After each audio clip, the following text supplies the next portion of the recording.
नरेंद्र मोदी के प्रचार का तड़का, योगी के कटेंगे तो बटेंगे के प्रचार का तरीका, इसके साथ साथ विचारधारा का संकट जो आपने शिवसेना में पैदा किया, यानी कि उद्धव ठाकरे में पैदा किया कि हमेशा भारतीय जनता पार्टी के साथ करीब करीब 3 दशक से ज्यादा वो भारतीय जनता पार्टी के साथ रहे, हिंदुत्ववादी विचारधारा के साथ चले, लेकिन जब वो एनसीपी के साथ और कांग्रेस के साथ मिल जाते हैं तो विचारधारा का संक्रमण पैदा हो जाता है। और विचारधारा का जब संक्रमण पैदा हुआ शिवसेना उद्धव ठाकरे में, तो परिणाम फिलहाल रुझान है, लेकिन परिणाम यह निकल कर आए और भारतीय जनता पार्टी और उसके गठबंधन के साथ यानी महायुति की सरकार इस वक्त बनती हुई दिखाई दे रही है, हम ये कह सकते हैं महाराष्ट्र में। आपकी प्रतिक्रिया डॉक्टर कौशल? देखिए, महाराष्ट्र में जिस तरह से आंकड़े आ रहे हैं, मुझे लगता है कि महाराष्ट्र में जिस तरह से आंकड़े आ रहे हैं तो महायुति की सरकार बनेगी। और उसके अलावा आप जिस तरीके से उत्तर प्रदेश में भी देख रहे हैं 9 में से 8 सीटें, पर अभी झारखंड की पिक्चर क्लियर नहीं हो रही, कभी वो आगे कभी हम आगे।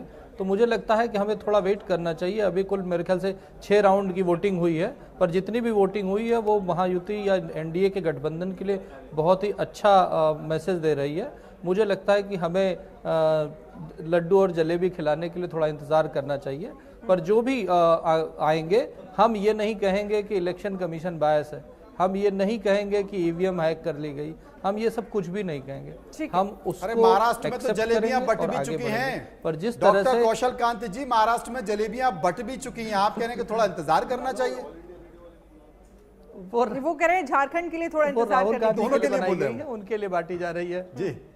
लेकिन कौशल कांत जी, अगर बीजेपी 108 पर आगे राहुल गांधी के लिए बनाई गई है, ठीक है। अब अगला सवाल आप सुन लीजिए। अगर बीजेपी महाराष्ट्र में 108 पर आगे चल रही है, क्या लग रहा है कौन से बड़े फैक्टर हैं? अभी फिलहाल रुझान है, हालांकि 12 बजे तक बहुत हद तक स्थिति पूरी तरह से साफ हो जाएगी।